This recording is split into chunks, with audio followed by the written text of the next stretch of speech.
अस्सलामुअलैकुम। HTML CSS के 15वें tutorial में आपको खुश आमदीद कहता हूँ। आज का जो हमारा टॉपिक है बहुत ही इम्पोर्टेंट टॉपिक है। इंशाल्लाह इस टॉपिक के बाद हम लोग CSS की तरफ शिफ्ट हो जाएंगे और हमारी जो भी HTML की थोड़ी बहुत अगर टैग्स या कोई थोड़ी बहुत मीन्स के टैग्स वगैरह जो भी हैं रह गई होंगी तो वो इंशाल्लाह हम CSS को के साथ उसे कंबाइन करके उन्हें यूज़ करेंगे। सो आज का जो हमारा इम्पोर्टेंट टॉपिक है वो है फॉर्म्स बनाना। HTML में हम किस तरह से फॉर्म्स बनाते हैं वो आज हम सीखेंगे। सो फॉर्म्स, HTML फॉर्म्स यूज़ होते हैं डेटा को सर्वर पे भेजने के लिए। HTML के जो फॉर्म्स होते हैं वो कंटेन करते हैं इनपुट एलिमेंट्स जैसे text field, check boxes, radio buttons, submit buttons वगैरह वगैरह।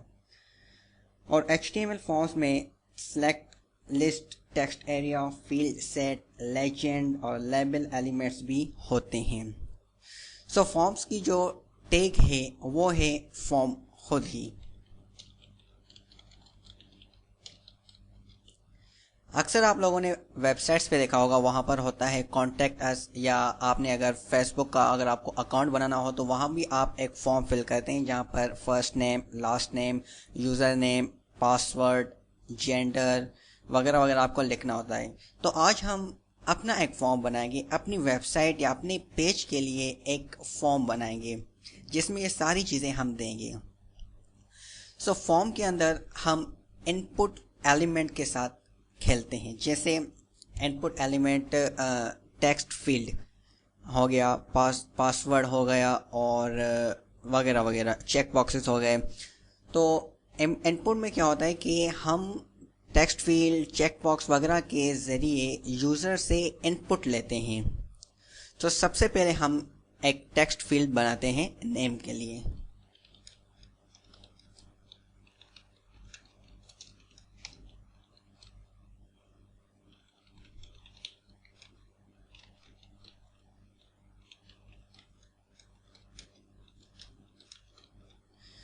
ठीक, ये हमारी एक टेक्स्ट फील्ड बन गई जिसके आगे होगा नेम। यहाँ पर आप देखें मैंने फर्स्ट नेम लिखा है। ये हमारा कहाँ पे काम आएगा, जब हमारा एक फॉर्म कंप्लीट बन जाएगा और यूज़र इसे फिल करके जब सबमिट करेगा तो जो आपके पास मेल आएगी तो ये जो नाम है फर्स्ट नेम, ये आपको वहाँ पर काम आएगा। वहाँ पर आपको बताएगा कि ये जो आंसर है ये फर्स्ट नेम का है। ठीक इसी तरह से हम एक और बनाते हैं फील्ड, उसमें हम देते हैं लास्ट नेम। सेम तरीके से मैं इसी को कॉपी करके पेस्ट कर लेता हूं और यहां पर फर्स्ट नेम की जगह लास्ट नेम कर देता हूं। ठीक, सेव करके इसे चेक करते हैं। ये देखें नेम, यहां पर हम कोई भी इनपुट देंगे, इसी तरह से लास्ट नेम में हम कोई भी इनपुट देंगे। इसके इस तरह से हमारी टेक्स्ट फील्ड बनती है। अब हम एक फेसबुक की तरह का फॉर्म बनाते हैं जिसमें कि यूज़र नेम, पासवर्ड ये हो। तो यहाँ पर मैं नेम को सिंपल यूज़र नेम कर देता हूँ और यहाँ पर लास्ट को मैं पासवर्ड कर देता हूँ। ठीक, अब यहाँ पर जो टाइप है, टाइप को मैं चेंज करूँगा क्योंकि पासवर्ड के लिए हमें जाहिर सी बात है दूसरी फील्ड चाहिए होगी जिसका नाम है पासवर्ड। इसको टाइप को पासवर्ड करने से क्या होगा कि हमारा यूज़र जो भी इनपुट देगा तो वो एस्ट्रिक्स में कन्वर्ट हो जाएंगे। आइए देखते हैं कि किस तरह से। रिफ्रेश किया, ये हमारा यूज़र नेम शोएब और पासवर्ड हम कुछ भी देते हैं तो ये देखें एस्ट्रिक्स में आ रहा है। ठीक, उसके बाद आते हैं रेडियो बटन की तरफ। लास्ट नेम को मैं पासवर्ड कर देता हूँ। रेडियो बटन से आपका क्या मतलब है? आपने अक्सर वेबसाइट पे देखा होगा, आपसे पूछते हैं कि जेंडर, आप लिखते हैं मेल और फीमेल। ठीक, और एक होते हैं चेक बॉक्सेस। चेक बॉक्स होता है कि जब आप कंप्लीट एक फॉर्म फिल करते हैं और नीचे एक बॉक्स होता है उस पर आप इसके टिक करते हैं तो होता है कि I agree the terms and conditions of this page और वेबसाइट, वॉट एवर जो भी लिखा होता है। तो रेडियो बटन और हमारे चेक बॉक्सेस में जो मेन फ़र्क है वो ये है कि रेडियो बटन में हमारी यूनिक सिलेक्शन होती है, जैसे जेंडर मेल या फीमेल, या तो आप मेल होंगे या आप फीमेल होंगे। चेक बॉक्स में क्या होता है कि हम मल्टीपल सिलेक्शंस करते हैं, जैसे फॉर एग्जांपल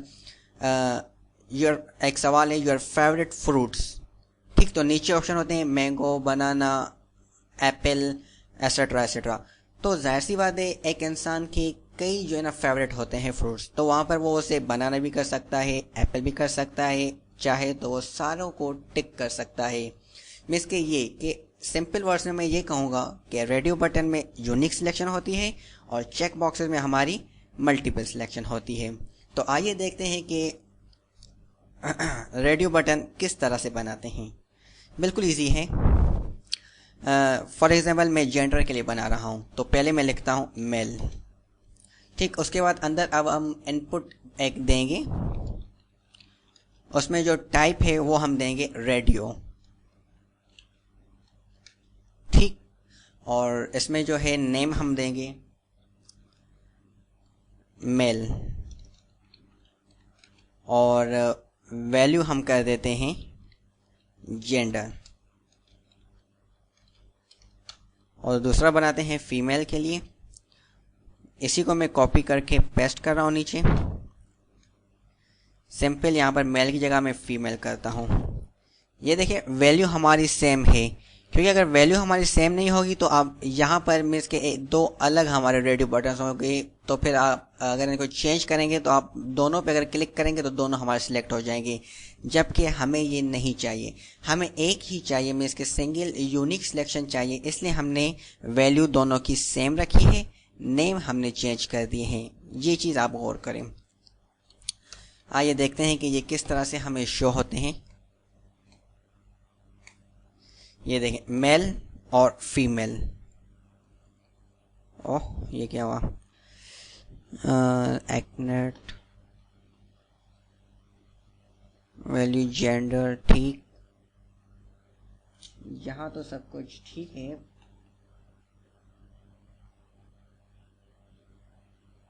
सॉरी एक्चुअली हमें क्या करना है कि हमें मेल की जगह पे सॉरी नेम में हमें जेंडर देना है,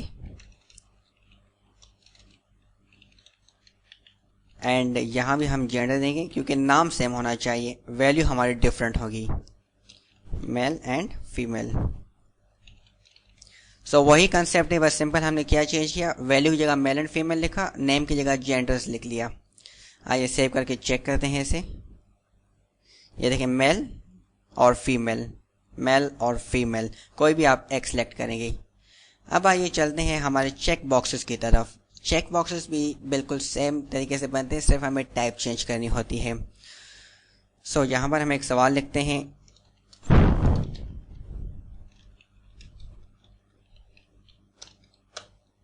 ठीक, और यहाँ पर हम लाइन को ब्रेक कर देते हैं। अब यहाँ पर हम अपने चेक बॉक्सेस बनाते हैं।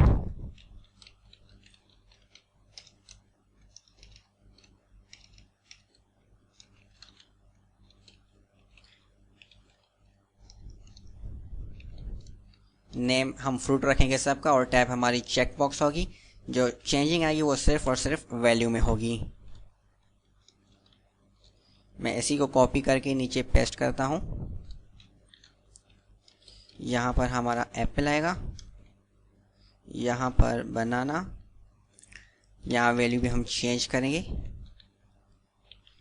इसी तरीके से नीचे हम मैंगो दे देते हैं।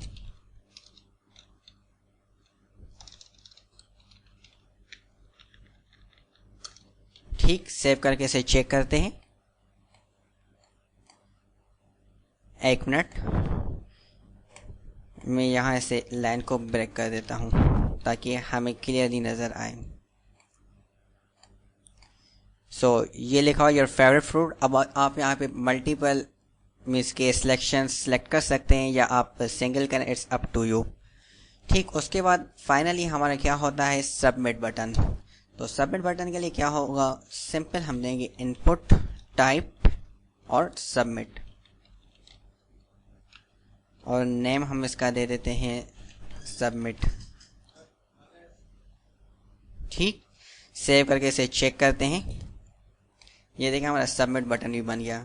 अभी हम सबमिट में क्लिक करेंगे तो हमारा कोई भी एक्शन परफॉर्म नहीं होगा, क्योंकि अगर हम अपने एक्शन हमें परफॉर्म करना होगा तो उसके लिए हमें PHP की ज़रूरत है। PHP लैंग्वेज में हमारी कुछ कोडिंग होती है जिसके ज़रिए से हमारा ये कंप्लीट फॉर्म काम करेगा। मीन्स के सबमिट पे क्लिक करेंगे तो क्या होना चाहिए वगैरह वगैरह। सो दोस्तों, यहाँ पर एक चीज़ पे आप गौर करें कि जो भी मैंने ये कोडिंग की है सारी की सारी फॉर्म के अंदर है। अगर आप फॉर्म के अंदर यही कोडिंग करेंगे तो आपका फॉर्म बन जाएगा। So guys, thank you for watching, don't forget to subscribe.